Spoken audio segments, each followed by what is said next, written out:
What is going on, everybody? Welcome back to another video. Today we are talking about a number of different topics. We are going to go over deployment changes in terms of the power play, and we're also going to go over buy lows and sell highs, okay? Lots of information to unpack here. So without further ado, let's dive right into it. First off, I wanted to talk about power play changes. These are the players that have been moved up to the power play 1 in the last couple of weeks. We have Andrei Svechnikov, and this one's very recent, guys. He just got bumped up to the first unit. Martin H just got sent down to the second unit, so very good for you Svechnikov owners that have been patiently waiting for him to pop off. I expect him to start producing pretty good very soon. Then we have Quinton Byfield, who is currently on the first line power play. Pierre-Luc Dubois has struggled, so they moved him down to the second unit. And obviously, we're not sure how long this is going to last, but Byfield has looked really good out there, so there is a chance he stays on there long term. If he does, lots of upside with Byfield. Still want to see his ice time totals increase, but we will see how it plays out. Then we have Valeri Nichushkin, who just got moved up to the first line power play about a week or two ago. Arturi Lehkonen went down with an injury. He got put on the LTIR, so Nichushkin is on there. He has played absolutely incredible, and in my opinion, he is going to stay on this first line power play. I don't know why they took him off to begin with. He's very good as a net front presence, and I think he's going to be great for the rest of the year, so very good news for Nichushkin owners. Then we have Carter Verhaeghe, and this has happened in the past couple of weeks. I don't think Rodriguez is going to come back to that first line power play. Hopefully they don't run two defensemen on there, but I think there's a good chance Verhaeghe stays in this first line power play long term. We'll see how it plays out, but very promising considering how good he is, even strength. Then we have Casey Mittelstadt, and this is not due to Tage Thompson's injury, guys. Mittelstadt bumped Cousins down to the second unit around the beginning of November. Mittelstadt was very good in the second half of last season, and I think there's a good chance he puts up a decent amount of points this year. Definitely a guy that you want to take a look at. Doesn't put up the greatest peripherals, but still, if he's getting top 6 minutes like he is, and he's on the first line power play, he's definitely a massive sleeper. Next up, we have Lucas Raymond of the Detroit Red Wings. He's bounced from the second to the first unit quite a bit this season. Right now he's on the first unit. We don't know how it's going to play out because the Red Wings are mixing things up, but in my opinion, he looks pretty good on the first unit, so I expect him to stay there. We'll see what happens. Then we have Brent Burns of the Carolina Hurricanes. Tony DeAngelo has been scratched the last 2 games, or maybe even more than that, and Brent Burns has taken back his first line power play spot. We'll see how that plays out when Tony D comes back, if he comes back. But for now, definitely good for Brent Burns owners. The Hurricanes power play is average, but still, being on the first line power play is so valuable in fantasy, so if you own Brent Burns, you got to hope it sticks. Next up, we have Jake Sanderson of the Ottawa Senators. He's been on the first line power play for the majority of the season, but about a week or two ago, they actually moved Chychrun up to that first unit. It looks like that experiment failed. They didn't like Chychrun on there, and they moved him back to the second unit, so Sanderson is back on the first unit. Good news for Sanderson owners. We'll see how it all plays out when Chabot comes back because Chabot is practicing in a non-contact jersey right now, so he should be back soon. Next up, we have Kirill Marchenko of the Columbus Blue Jackets. He was on the first line power play to start the year, but he struggled and they moved him off. They had Fantilli up there, but he kind of struggled on the power play as well. Now, in the last week or so, Marchenko is back to getting top 6 minutes and is on that first line power play, so definitely an intriguing option. We'll see how it all plays out. Marchenko, I was very high on going into this season because of his goal scoring abilities, so I hope he can get it together and start putting the puck in the net. Next up, we have Lucas Reichel of the Chicago Blackhawks. He is now on the first line power play. Taylor Hall's out for the season with an ACL injury, and the power play 1 is pretty open, so I expect Reichel to stay on this first line power play long term. We'll see how it all plays out. I'm not expecting this to be huge for him because the Blackhawks power play is definitely going to be one of the worst power plays in the league, but he's a young, talented player who could improve throughout the season. And yeah, I mean, it's good in a very deep league. Those were the players that I think could be long-term power play 1. Now I want to move on to short-term power play 1. These are players that I'm not too sure about. I don't know if their spot on the first line power play is that secure. Let's start it off with Martin Pospisil. He has been moved up to the first line power play recently, but I don't know if that's going to stick. Then we have Kevin Korchinski, and he bumped down Seth Jones to the second unit. I don't think this is going to stick. I think Jones is definitely a better power play specialist than Korchinski. We'll see how it all plays out, but I'm not expecting this to be long term. Then we have JT Compher, and this is absolutely short term, guys. They moved Alex DeBrincat to the second unit. I think they're just trying to get this power play going because it has struggled lately. So yeah, I mean, Compher's a good short-term option, but don't expect this to continue for the rest of the year. Next up, we have Gustav Nyquist of the Nashville Predators. And in my opinion, this is a short-term first-line power play situation. The reason I say this is because the Predators have had a number of key injuries: Cody Glass, Thomas Novak. And I think when everybody is healthy, Nyquist is not going to see a significant amount of power play time. So good in the short term, but don't expect this to continue for the rest of the year. Next up, we have PP1 due to injury. I guess Nyquist could have been on this list, but for the rest of these guys, they are definitely on the first line power play due to injuries. We have Tom Wilson of the Washington Capitals. TJ Oshie just went down with an injury. We don't know the exact details. Oshie is a very injury-prone player. It could be short-term, it could be long-term, but definitely good for Tom Wilson in the short term. So take a look at him on the waiver wire and see if he can put up some points on there.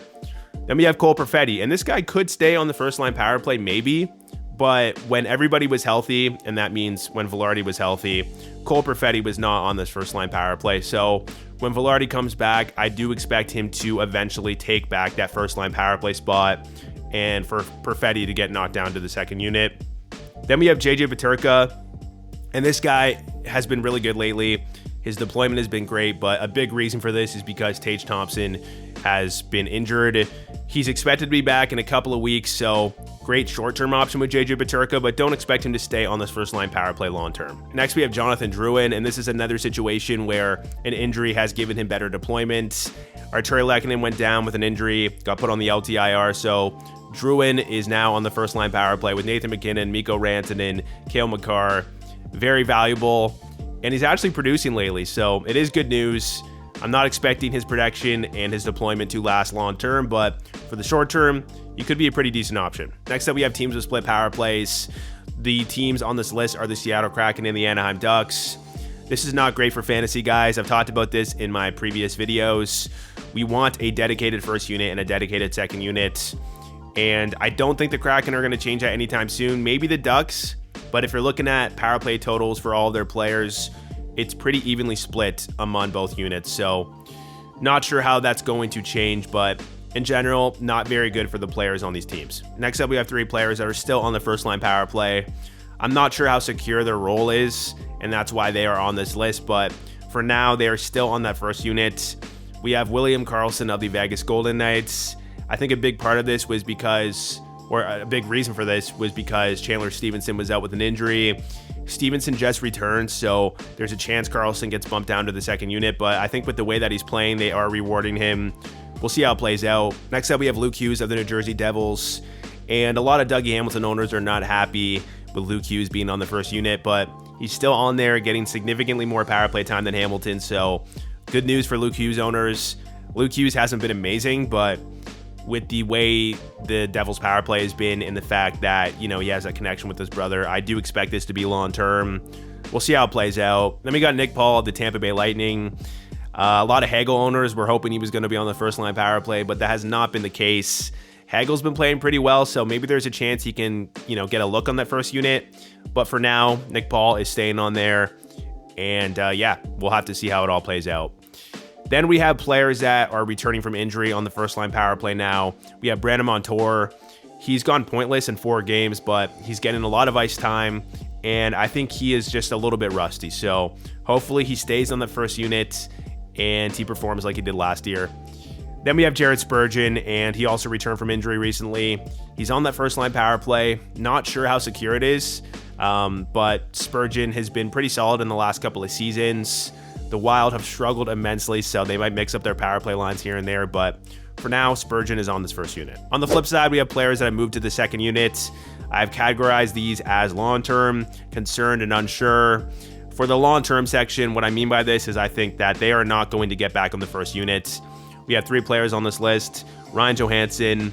The only reason he was on this first unit to begin with is because of his face-offs, but he has not been very good this year. I think he just scored last night, but I'm not expecting him to get back on this first unit. And we have Oliver Ekman-Larsson, and I think with Ekblad and Montour back, Ekman-Larsson is going to struggle getting back on this first unit. Maybe a miracle can happen, but I'm not expecting him to get significant power play time for the rest of the season. Then we have Evan Rodriguez, and this isn't that recent and happened a couple of weeks ago. Verhaeghe took over that spot, but Rodriguez hasn't played very good. Not expecting him to get back on this first unit. Then we have the concern section, and these are players that I'm not totally sure are going to stay on the second unit, but I'm definitely concerned with their current deployments and the long-term potential. We have Pierre-Luc Dubois. He got moved to the second unit in favor of Quinton Byfield. Dubois has struggled. He had a good game last night, but still not loving that. Then we have Dylan Cousins, and I'm very concerned with Cousins, guys. Even with Tage Thompson out with an injury, he's not on the first unit. Don't love that at all. They have Casey Middlestat and JJ Peterka up there. Cousins was great last year, but with this deployment, he's only getting around 16 minutes a night on the second unit. Could be a down year for him. Then we have Moritz Seider, and this one is kind of conflicting for me. He's kind of bounced back from the first and second unit recently, but I think he's not a first-line power play guy. I think they're going to keep Shane Gostisbehere up there.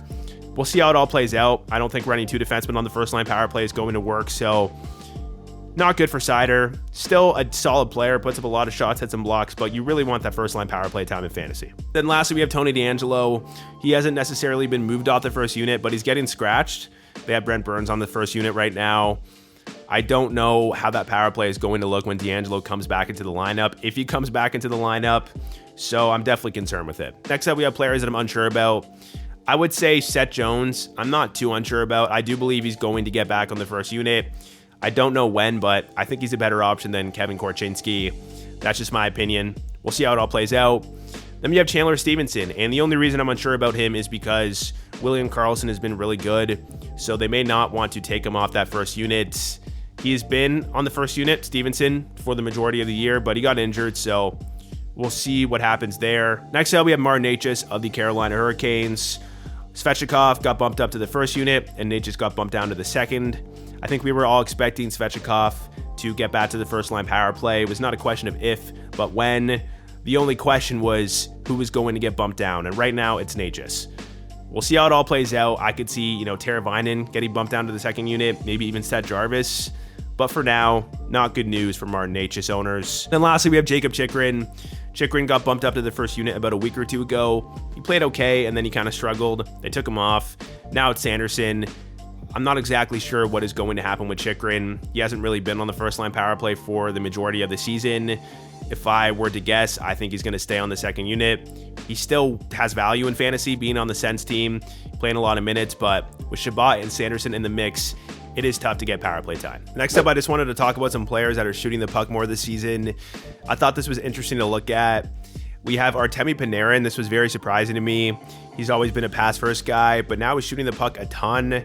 Very good for his fantasy value because he's always been a player that is a little bit overrated in fantasy, especially if your league heavily values shots. He's been shooting at a very good rate, 4 shots a game compared to last year. It was only 2.4 shots per game, so hopefully he can keep this up. Then we got Nikita Kucherov, and Kucherov is obviously the best fantasy player right now. He's shooting at a pretty crazy rate, 4.6 shots per game. Compared to last season, it was 3.3. If he keeps this up, he is going to have an elite season. We'll see how it plays out. Then we got Quinn Hughes, and this is also a very surprising situation. 3 shots per game compared to 1.9 shots per game last season. Quinn Hughes was very overrated last year, especially if you're in a Yahoo default points league, a league that heavily values shots, hits, and blocks. He was a guy that always got drafted higher than he finished, but now he's looking like one of the best fantasy defensemen. He will cool off, in my opinion. His production is unsustainable, but still very good for fantasy. And we have Matthew Barzal, the New York Islanders. This one was pretty surprising as well. He's always been a pass-first guy, doesn't score a lot of goals. Apparently, he worked on a shot in the summer, so maybe that contributed to him shooting more. He's shooting at a pretty good rate right now, 3.3 shots per game compared to last season was only 2.3. Hopefully, he keeps this up. Next up, we have Robert Thomas of the St. Louis Blues.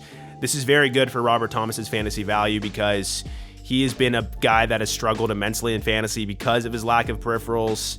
He barely shot the puck last year, 1.4 shots per game, and now he's shooting at a 2.3 shots per game rate. It's not the greatest, but it's still a massive improvement from last year, so we love to see that for Robert Thomas. And then we got Evan Bouchard of the Edmonton Oilers, and this was to be expected. I think his shots per game last year suffered because he wasn't on the first-line power play until March, but last year it was 1.9, and now it's 3.1, so very good for fantasy. Next up, we have players that are shooting the puck less. Definitely not good for their fantasy value. We have Timo Meier of the New Jersey Devils. And we actually saw this happen last year when he got traded from the Sharks to the Devils. He was shooting the puck much less. Definitely didn't like that. And the reason is pretty simple, guys. He's getting less ice time. There's a lot of mouths to feed in this offense. He's not the #1 guy anymore, so it is what it is. But, you know, we're not going to see Timo Meier be that peripheral god that he used to be in the past. Right now, he's shooting 3 shots per game, and last year it was 4.1. So, yeah, definitely disappointing. Then we have Pierre-Luc Dubois, and this one is also a result of getting less ice time. On the Jets, he was getting around 18 minutes and 30 seconds, and he's getting around 2 minutes less ice time per game on the Kings. Don't love that for his fantasy, and if we're looking at his shots per game, it's only 1.8 compared to 2.8 last season. Hopefully he can get this number up, but not looking very promising at the moment. Next up, we have Andrew Mangiapane of the Calgary Flames. I think people were hoping that he was going to get moved up to the first-line power play and also get top 6 minutes this season, but he hasn't, and he has not been shooting the puck a lot. 1.5 shots per game. Compared to last year, it was 2.2. Definitely disappointing. Then we got Vincent Trocheck, and Trocheck was a guy who was amazing in the peripheral department. He's still great in terms of his hits, but he also took a lot of shots last year.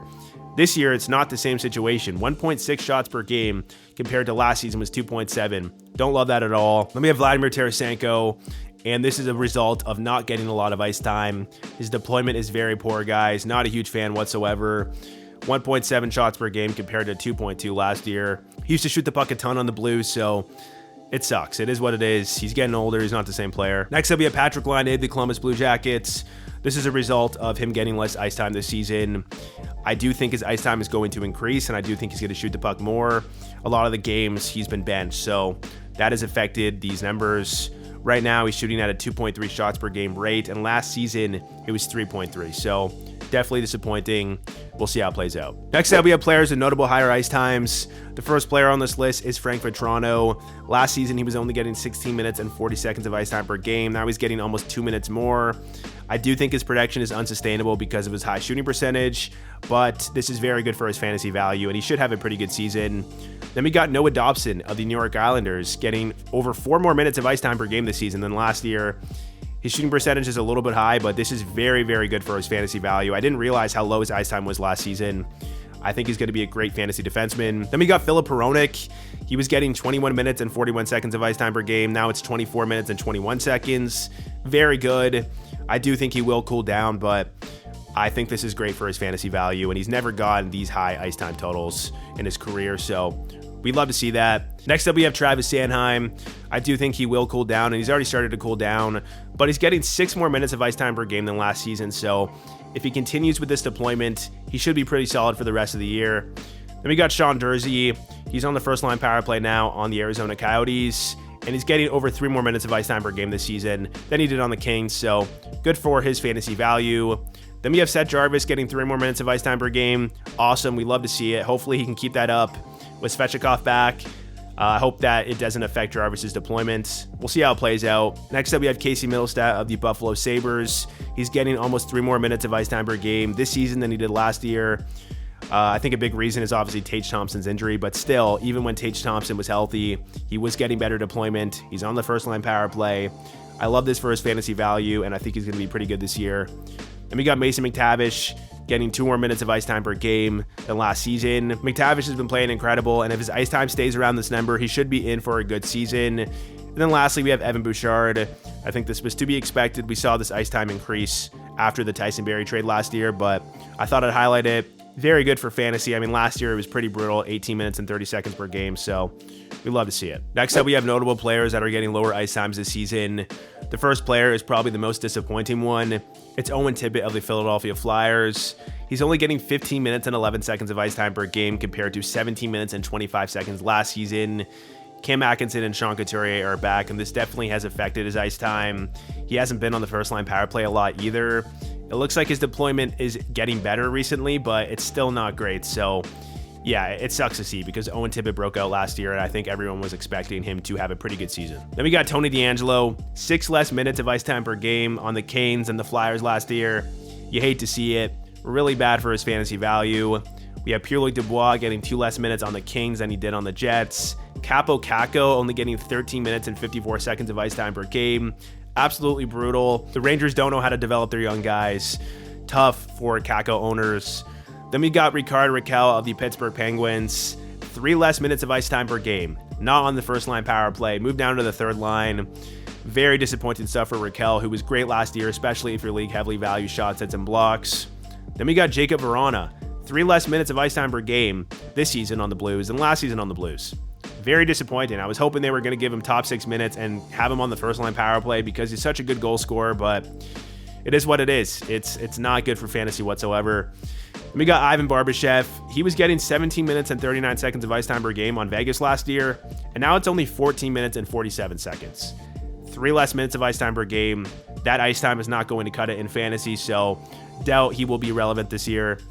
Then we got Nikolai Ehlers, and I think a lot of people were hoping his deployment was going to improve with Blake Wheeler gone, with Pierre-Luc Dubois gone, but no, it's actually gone worse somehow. So horrible for Ehlers, 14 minutes and 48 seconds of ice time per game. It's not good whatsoever. Then we got Patrick Laine, 3 less minutes of ice time per game than last season. He's been benched in some of these games, which has definitely affected this ice time, but you don't love to see it whatsoever. Hopefully Laine can bounce back and he can get more minutes. I think he can, but I don't like to see this right now. Then we got Andrei Kuzmenko, who actually just got scratched in back-to-back games. He's only getting 15 minutes and 24 seconds of ice time per game, only around a minute less, but that's not good in fantasy, guys. We need to see those numbers get up. Then we got Blake Wheeler, and I told you guys not to draft him. I didn't think he was going to be very good on this Rangers team, but the ice time totals are even worse than some people thought. 12 minutes and 20 seconds of ice time per game compared to 17 minutes on the Jets last year. He won't be fantasy relevant whatsoever if he keeps getting this ice time. All right, next up we have a Corey Perry update. This is just a rumor, guys. This is new information, breaking news. I was told, this is not confirmed, that Corey Perry used promo code FIREDUP on Drafters Fantasy Sports. I understand why he did it. It's such a great deal. You get a 100% match deposit up to $100 with a minimum deposit of $20. So if you put $20 in, you get $40. $100 gets you $200. If you guys want to do pick'ems on the NHL, NFL, etc., they are so much fun to do. You can win a lot of money. Gamble responsibly, and make sure you click the link in the pinned comments below. It's available on mobile as well. Use promo code FIREDUP. Sign up using referral code FIREDUP. And yeah, Corey Perry, thanks for using my code, man. Moving on, I want to talk about buy low forwards. Like I did in my last buy low video, I have a chart here. We're looking at current shooting percentage, career shooting percentage, and then 82 game pace. Most of these players, their shooting percentage is not sustainable, so expect these to get closer and closer to their career rate. And what that means is that they are going to start scoring goals very soon. Also, if you're looking at 82 game pace, you'll see the type of caliber players on this list. Their 82 game pace is not going to stay the same. There's no way Matt Tkachuk only puts up 69 points this year. So let's dive right into this list. We have Matthew Tkachuk, a 3.5% shooting percentage compared to a 12.7% career rate.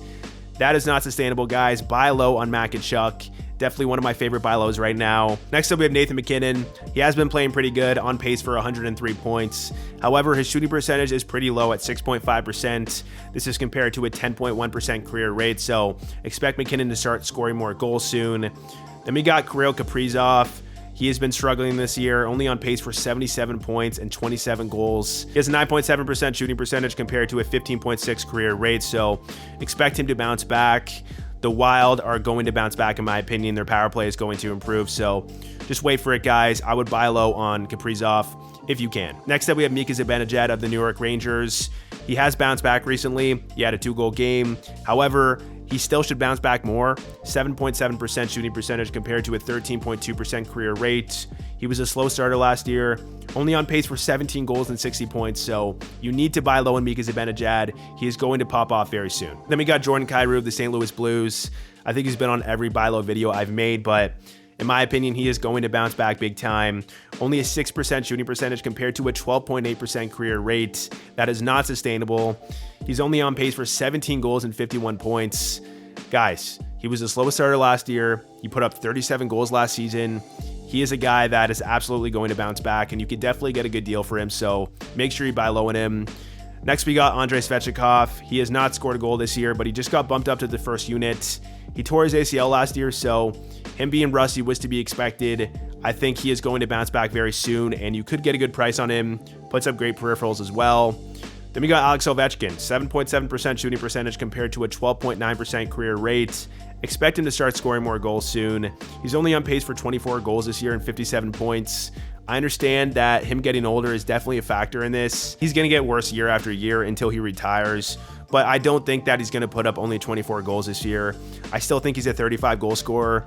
Hopefully this power play can get going and Ovechkin can start scoring more goals, but based off the math here, I am expecting him to bounce back. Next up, we have Matt Boldy of the Minnesota Wild, one of my favorite buy low players right now. He is only on pace for 7 goals this season.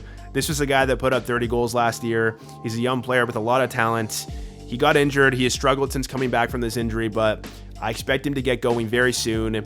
He has a 3.2% shooting percentage compared to 11.8% career rates. He is a guy that I think is going to bounce back big time, so buy low on him before it's too late. Next up, we have Mitch Marner of the Toronto Maple Leafs. He has struggled a lot lately, so you may be able to get a pretty good price for him. He's only on pace for 21 goals and a total of 86 points. His shooting percentage is lower than his career rate, not by a wide margin, but still, I am expecting him to bounce back. We'll see how it plays out, guys, but if you can get a good deal for Mitch Marner, it could pay off. Next up, we have Low Defensemen. We have John Carlson of the Washington Capitals. He has a current shooting percentage of 2.5% compared to his 6.4% career rate. He's only on pace for 4 goals. I do not think this is sustainable, guys. He has been a guy that's been scoring 10 to 15 goals every season. I understand the Capitals are not the greatest team, but I am expecting him to bounce back, and he's definitely one of my favorite buy low defensemen right now. We also got Miro Heiskanen of the Dallas Stars. He struggled this year, and the Dallas Stars power play has struggled too. The Stars had one of the best power plays in the league last year, so I do expect them to bounce back. Heiskanen's shooting percentage is also pretty low at 3.0% compared to a 5.2% career rate, so expect more goals soon. Only on pace for 4 goals and 60 points. I think he's going to put up more than that, so buy low on Miro Heiskanen. Then we got Roman Josi. Shooting percentage of 4.2% compared to a 6.5% career rate. Only on pace for 51 points. 12 goals is solid, but he's actually been a guy that's been putting up 15 plus goals every season, so I do expect him to score more goals soon. 51 points is far too low for the type of player Roman Josi is. In the last 2 seasons, he's been on pace for, 75 plus points. So this is not sustainable, and I think Roman Josi is going to have some big games soon, so buy low on Josi. Next up, we have defenseman Zach Werenski of the Columbus Blue Jackets. He has been playing really good lately in terms of his production. He's on pace for 64 points this year, but I actually think he has room to bounce back even further. The reason I say this is his shooting percentage. It's only at 2.2% compared to his 7.1% career rate, so expect this to bounce back. He's only on pace for 4 goals this year, and this has been a guy who has been a consistent 15-plus goal scorer in the NHL. His current production, considering the Blue Jackets have been terrible, is very impressive, so if the Blue Jackets can bounce back and get going, Werenski is going to be even better. Next up, we have Brandon Montour of the Florida Panthers. Definitely one of my favorite buy low defensemen right now. He just came back from injury. He's played 4 games, but he's gone pointless in these 4 games, so people might be panicking. I think he is just rusty from not playing hockey for a while. He was amazing last year, and as long as he can stay on this first-line power play, he is going to have so much value in fantasy. If you guys can buy low on a guy like Brandon Montour, this is the window to do it, and I think you should do it before it's too late. Next up, we have buy low goalies. We only have 3 goalies on this list because some of the goalies that I talked about in my last buy low video have already bounced back. Connor Hellebuck, Ilya Sorokin, Alexander Georgiev. You probably can't buy low on them anymore. However, I think these 3 goalies are pretty good buy low options. My favorite being UC Saros of the Nashville Predators. He currently has a 3.13 goals against average and a .894 save percentage. This is not sustainable, guys. And we also know that Saros is a notoriously slow starter. Last year, it was a similar situation. He starts a lot of games, which is so valuable in fantasy, especially if you're in a points league. So definitely buy low in Saros before it's too late. Next up, we have Phil Gustafsson of the Minnesota Wild. Definitely a little bit of a risky buy low. The Minnesota Wild have been absolutely terrible this year, and so is Gustafsson. In my opinion, I expect the Wild to bounce back, and Gustafsson was so great last year, so I think there's a good chance that he can start playing like his former self. Obviously a risk, like I said, but we're actually seeing Gustafsson getting more starts lately.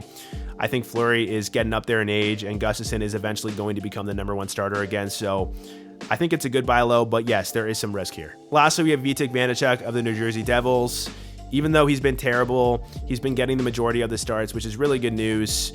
I was worried about a split between him and Schmidt, but I think Schmidt could probably use some time in the AHL, in my opinion.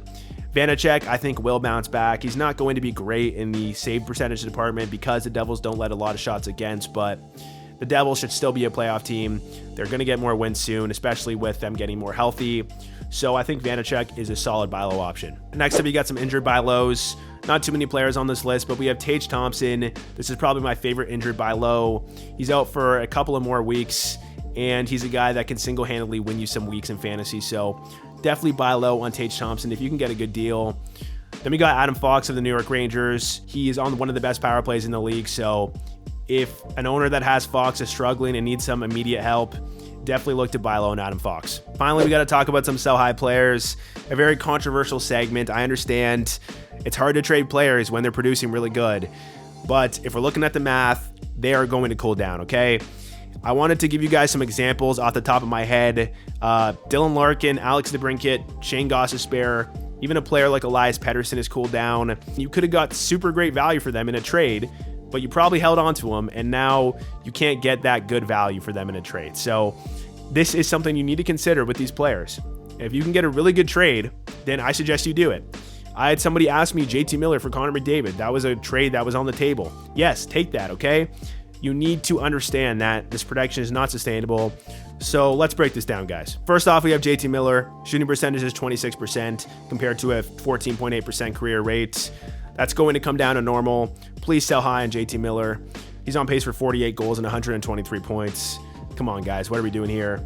Then we got Quinn Hughes, 11.8% shooting percentage compared to a 5.7% career rate. He's on pace for 123 points. I understand Quinn Hughes looks great this year. He's taking more shots. He's going to have a career season and be very great in fantasy, but if you can get an amazing package in a trade involving Quinn Hughes, I suggest you do it. Then we got Sam Reinhart of the Florida Panthers. Shooting percentage is 25% compared to a 14.5% career rate. On pace for 53 goals. This is not sustainable, guys. Sell high. Next up, we have Chris Kreider of the New York Rangers. I understand 2 years ago he had a 50-goal season, and there is a chance he could have another 50-goal season, but we do have to look at the numbers here. A 25.5% shooting percentage is not sustainable. His career rate is 15.3%. He's on pace for 56 goals right now, so his value is the highest it is going to be. It might be hard to trade Kreider away because I had a friend tell me that he's been trying to trade Kreider away and it's not working. So if you can't get good value, don't trade these players away. I want to say that again, but I do have to label him as a sell high candidate at this moment. Then we have Brock Besser, absolutely a sell high. 24.2% shooting percentage compared to a 13.3% career rate. He is on pace for 55 goals this season. He has never came close to this number, so in my opinion, this is definitely a sell high. If you can get a very good deal in a trade involving Brock Besser, you need to do it before it's too late. Next up, we got Ryan O'Reilly. This is a definitive sell high in my opinion. His shooting percentage is almost double his career rate. He's on pace for 43 goals. His deployment is great, but this shooting percentage is not sustainable, so he will cool down soon. If you can sell him high for a good deal, I suggest you do it. Next up, we got Trevor Moore of the Los Angeles Kings. This is also a definitive sell high in my opinion. He has a 20.8% shooting percentage compared to a 9.5% career rate. He's on pace for 47 goals. And this is not a guy who's had a big increase in deployment. He's getting around the same ice time he did as last season. He's not on the first line power play.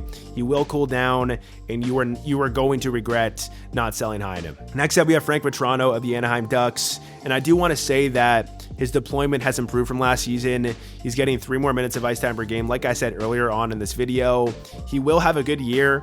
But if we're looking at the math here, his shooting percentage is pretty inflated, 18.8% compared to a 10.7% career rate. He's on pace for 53 goals. He will be good, but he is a guy that is going to cool down. So if you can get a good deal in a trade involving Frank Vatrano, I think you should do it. Yes, Vatrano doesn't have a lot of name value, so if you're not getting good value, hold on to him. It's fine. He's going to be pretty good this season, but yes, definitely a sell high candidate for sure. Next up, we got Charlie Coyle, absolutely a sell high.